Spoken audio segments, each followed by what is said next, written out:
Hi friends, yesterday நம்ம சமய சார்பின்மை புரிந்து கொள்ளுதலை முடிச்சிட்டோம். பட் நான் டிக் பண்ண மறந்துட்டேன். ஸோ இப்போ இது கம்ப்ளீட் ஆயிடுச்சு. இப்போ நம்ம 10th ஸ்டாண்டர்டில் இருக்க இந்திய அரசியல் அமைப்பு தான் பார்க்க போகிறோம். இந்த ஒரு வீடியோவில் இது கவர் ஆகிடும். நெக்ஸ்ட் வீடியோவில் 12th பாலிட்டி பார்க்கலாம். சரிங்களா? பார்க்கலாம் வாங்க. அரசியலமைப்பு கொள்கை முதலில் தொடங்கியது எங்க அப்படின்னா அமெரிக்க ஐக்கிய நாடுகளில் தான் வந்து முதல்ல தொடங்கியிருக்கு. நான் கொஞ்சம் ஷார்ட்டாக தான் எழுதியிருப்பேன். ஸோ நான் சொல்லும் போதே கொஞ்சம் நோட் பண்ணிக்கோங்க. அரசியலமைப்பு கொள்கை எங்கே தொடங்கியிருக்கு அப்படின்னா அமெரிக்க ஐக்கிய நாடுகளில் தான் முதல்ல தொடங்கியிருக்கு. அடுத்து பாருங்க, நெக்ஸ்ட் போகலாம். 1946ல் 1946 அமைச்சரவை தூதுக்குழு திட்டத்தின் கீழ் உருவானது. இந்த 1946ங்கிறது வந்து நிறைய விஷயத்துல மென்ஷன் ஆயிருக்கோங்க. ஸோ நான் சொல்றேன். இப்போ வந்து இது என்ன சொல்றாங்கன்னா, அமைச்சரவை தூதுக்குழு திட்டத்தின் கீழ் உருவானது இந்திய அரசியலமைப்பு நிர்ணய சபை. இந்திய அரசியலமைப்பு நிர்ணய சபை ரொம்ப முக்கியமான கொஸ்டின் இது. இந்திய அரசியலமைப்பின் நிர்ணய சபை எப்போ உருவாச்சுன்னு கேட்டாங்கன்னா 1946. சரிங்களா? அடுத்தது பாருங்க, இந்திய அரசியலமைப்பு நிர்ணய சபையால் உருவானது. சரிங்களா? நம்ம அரசியலமைப்பு சட்டம் அந்த புக் இருக்கு பாத்தீங்களா, அதை எழுதுறதுக்காக வந்து சில குழுக்களை அமைச்சாங்க. பெரிய குழு, சிறிய குழுன்னு சொல்லிட்டு. அதை நான் ஷார்ட்ஸ் வீடியோவில் உங்களுக்கு போடுறேன். ஏன்னா வீடியோவில் எல்லாமே நம்ம காட்டிட்டோம்னா உங்களுக்கு கொஞ்சம் லென்த்தியாக போயிடும். அதனால ஷார்ட்ஸில் போடுறேன். ஸோ அந்த குழுக்கள் வந்து என்னென்ன குழுக்கள் அமைச்சிருக்காங்கன்னு நான் உங்களுக்கு காட்டுறேன். ஸோ அந்த குழுக்கள் அமைச்சாங்க பார்த்தீங்களா, அதில் ஒரு குழு தான் வரைவு குழு. சரிங்களா? அப்போ வந்து இந்திய அரசியலமைப்பு சட்டம் எதனால உருவாக்கியிருக்குன்னா இந்திய அரசியலமைப்பு நிர்ணய சபையால தான் உருவாகியிருக்கு. இவங்க தான் அதை உருவாக்கியிருக்காங்க அந்த குழு மூலியமா. சரிங்களா? அடுத்து பாருங்க, இந்த இந்திய அரசியலமைப்பு நிர்ணய சபையில வந்து 292 மாகாண பிரதிநிதிகள் இருந்தாங்களாம். 93 சுதேச அரசுகள் நியமன உறுப்பினர்களும் இருந்தாங்களாம். அண்ட் பாலிசிஸ்தான் சார்பில் ஒருத்தர் இருந்திருக்காங்க. மாகாண முதன்மை ஆணையர்கள் சார்பில் 3 பேர் இருந்திருக்காங்க. கேட்பாங்க, இந்திய அரசியலமைப்பு நிர்ணய சபையில மொத்தம் எத்தனை உறுப்பினர்கள்னு. மொத்தம் 389. சரிங்களா? இதை தான் இங்க பிரிச்சு கொடுத்துருக்கு. இதுவுமே வந்து இப்போ கிளாஸ்ல உங்களுக்கு கண்டினியூவா பார்க்கும்போது கொஞ்சம் கன்ஃபியூஷன் ஆகலாம். ஸோ நான் ஷார்ட்ஸ்ல ஒவ்வொரு வீடியோவா போடும்போது நீங்க ஜஸ்ட் அதை பார்த்துக்கோங்க. இதையும் நான் ஷார்ட்ஸ்ல உங்களுக்கு மென்ஷன் பண்ணி போடுறேன். சரிங்களா? அடுத்தது பாருங்க, அரசியலமைப்பு நிர்ணய சபை முதல் கூட்டம் 1946 டிசம்பர் 9. ரொம்ப முக்கியமான ஒரு டேட் இது. அப்பதான் நடந்திருக்கு. சரிங்களா? அரசியலமைப்புடைய நிர்ணய சபையோட முதல் கூட்டம் எப்ப நடந்திருக்குன்னா 1946 டிசம்பர் 9ஆம் தேதி தான் நடந்திருக்கு. இந்த கூட்டம் எதுக்காக நடந்திருக்கு அப்படின்னு பாத்தீங்கன்னா தற்காலிக தலைவர் தேர்வுக்காக தான் நடந்திருக்கு.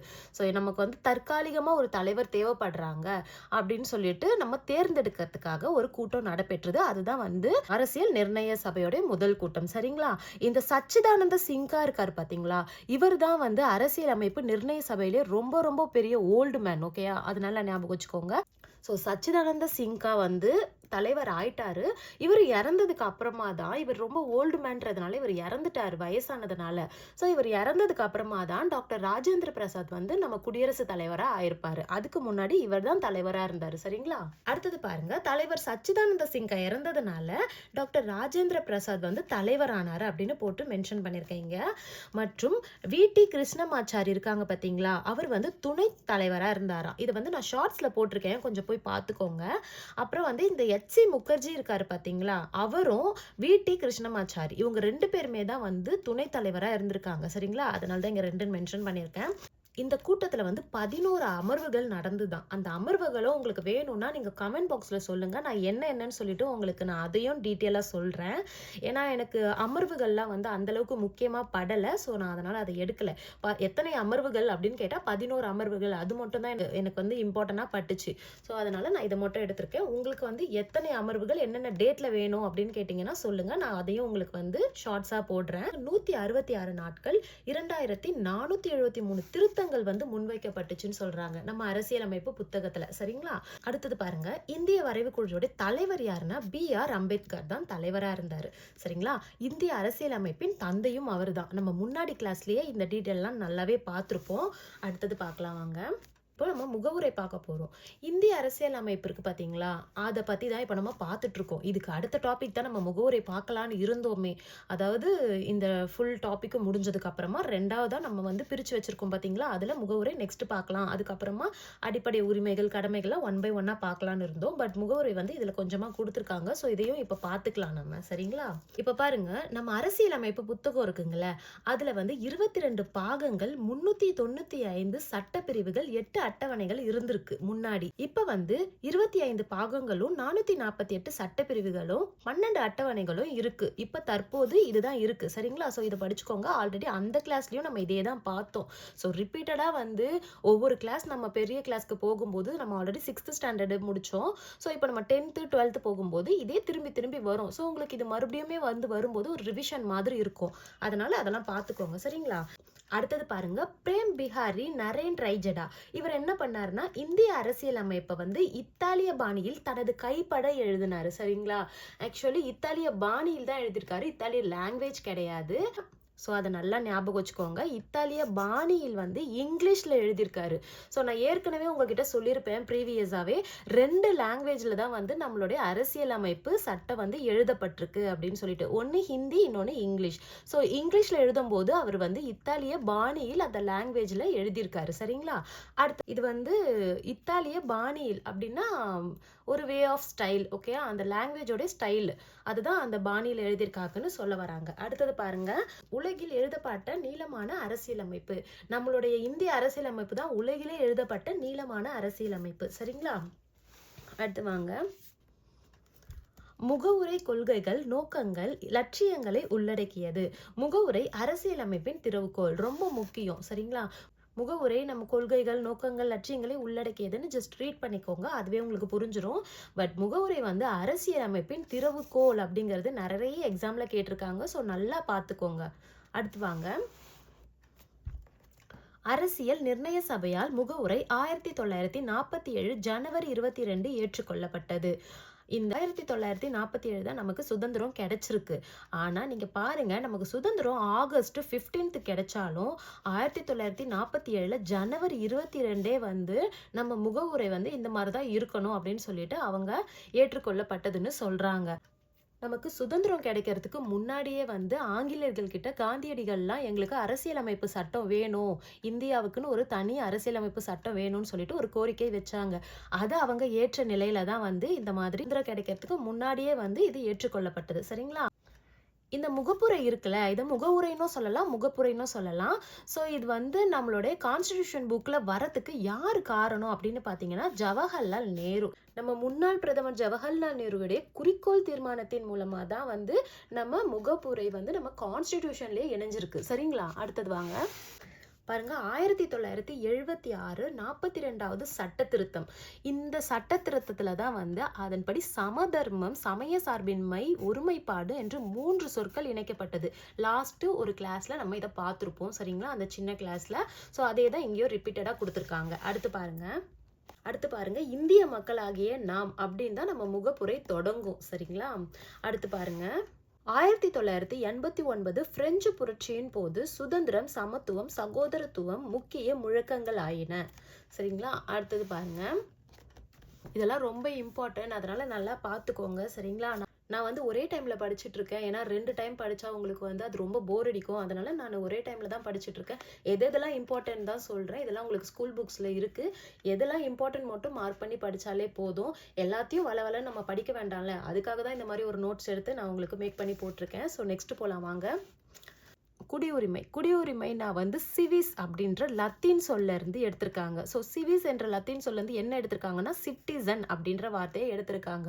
சரிங்களா? இதோடைய பொருள் என்னன்னு பார்த்தீங்கன்னா, நகர அரசில் வசிப்பவர் அப்படிங்கிறது தான் இதோடைய பொருள். சரிங்களா? குடியுரிமை இந்திய அரசியலமைப்பு பகுதி 2 ஆர்டிகல் 5லிருந்து 11 வரைக்கும் இருக்கு. சரிங்களா? இதையும் வந்து நம்ம டீட்டெயிலாக பார்ப்போம் அதோடைய டாபிக் வரும்போது.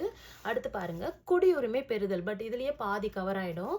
குடியுரிமை சட்டம் இது ரொம்ப இம்பார்ட்டன்ட். சரிங்களா? குடியுரிமை சட்டம் எப்போ வந்திருக்குன்னா 1955 தான் வந்திருக்கு. சரிங்களா? ஃபர்ஸ்ட் குடியுரிமை பெறதுக்கு என்னென்னலாம் தேவை, எப்படியெல்லாம் குடியுரிமை பெறலாம் அப்படின்னு பார்க்கலாம். பிறப்பின் மூலம் குடியுரிமை 1950 ஜனவரி 26 அன்றோ அதற்கு பின்பு பிறந்தவருக்கு அந்த பிறப்பின் மூலம் குடியுரிமை கிடைக்குமா. அடுத்து பாருங்க, வம்சாவளி மூலம் 1950 ஜனவரி 26 அன்றோ அதற்கு பின்னரோ வெளிநாட்டில் பிறந்தவரின் தந்தை இந்திய குடிமகனாக இருக்கும் பட்சத்தில் வெளிநாட்டில் பிறந்த அவருக்கு வம்சாவளி மூலம் குடியுரிமை வழங்கப்படும்னு சொல்றாங்க.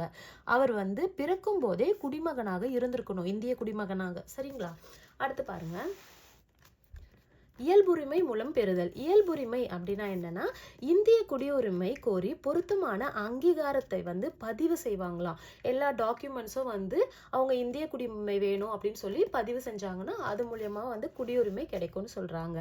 அடுத்து பாருங்க, பிரதேச நாடுகளின் இணைவின் மூலம். பிரதேச நாடுகள்னா நமக்கு ஆல்ரெடி எத்தனை யூனியன் டெரிட்டரி இருக்கு?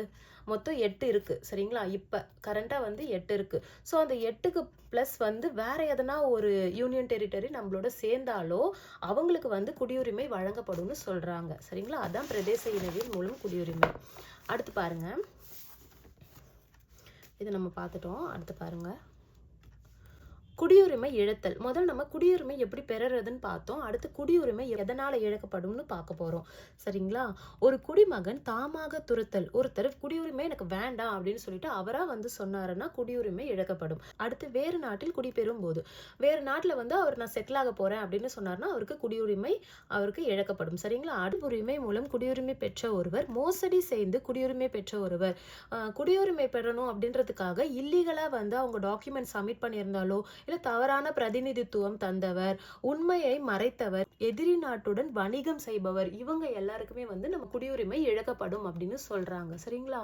இந்த பிரிவு 32 இருக்கு பாத்தீங்களா, இது நம்மளுடைய அடிப்படை உரிமைகளை பத்தி நம்ம படிக்கும் போதும் நான் உங்களுக்கு மறுபடியும் எக்ஸ்பிளைன் பண்ணுவேன். அதனால இதை கொஞ்சம் பார்த்து வச்சுக்கோங்க.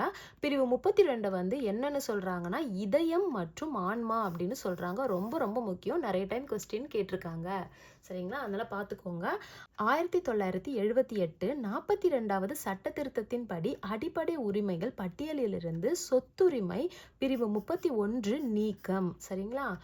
நம்ம அடிப்படை உரிமைகள்ல 28, 29, அதுக்கப்புறம் 30, அடுத்து 31, 32 அந்த மாதிரி லைனா வந்துட்டே இருந்துச்சு. அதுல 31 நீக்கப்பட்டிருக்கும். எதனாலனா இதனாலதான் இந்திய அரசியலமைப்பு சட்டம் பகுதி 12 பிரிவு 300A கீழ் ஒரு சட்ட உரிமையாக வைக்கப்பட்டுள்ளது. என்ன வைக்கப்பட்டுள்ளதுன்னா பிரிவு 31. சரிங்களா. பிரிவு 31 அடிப்படை உரிமைகள்ல நீக்கப்பட்டு, அடிப்படை உரிமைகள் நம்ம ஃபியூச்சர்ல பார்ப்போம், அது ஒரு டாபிக்கா. ஸோ அந்த உரிமைகள்ல இருந்து 31 நீக்கப்பட்டு ஒரு சட்ட உரிமையாக வைக்கப்பட்டுள்ளது. எங்க வைக்கப்பட்டுள்ளதுன்னா பகுதி 12ல 300A வைக்கப்பட்டுள்ளது. சரிங்களா. அடுத்தது பாருங்க, சட்டப்பிரிவு 352 கீழ் குடியரசுத் தலைவரால் அவசர நிலை அறிவிக்கப்படும். குடியரசுத் தலைவரால் அவசர நிலை எந்த சட்டப்பிரிவின் கீழ் அறிவிக்கப்படும்னு கேட்பாங்க. ஸோ அது 352. நல்லா பார்த்துக்கோங்க, இதெல்லாம் ரொம்ப இம்பார்ட்டன்ட். சரிங்களா.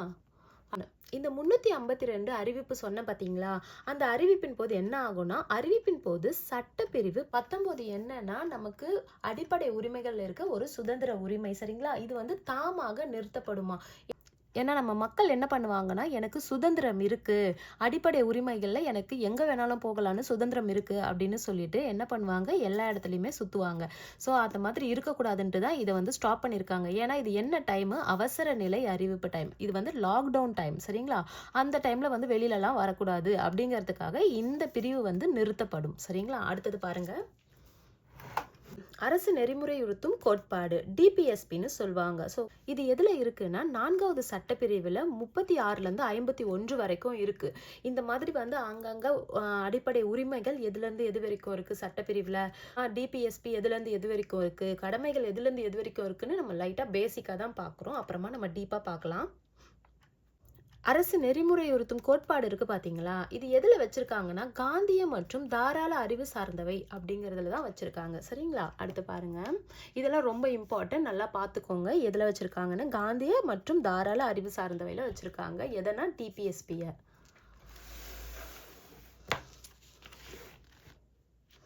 அடுத்தது பாருங்க, டிபிஎஸ்பியை புதுமையான சிறப்பம்சம் என்று டாக்டர் அம்பேத்கர் கூறுகிறார்.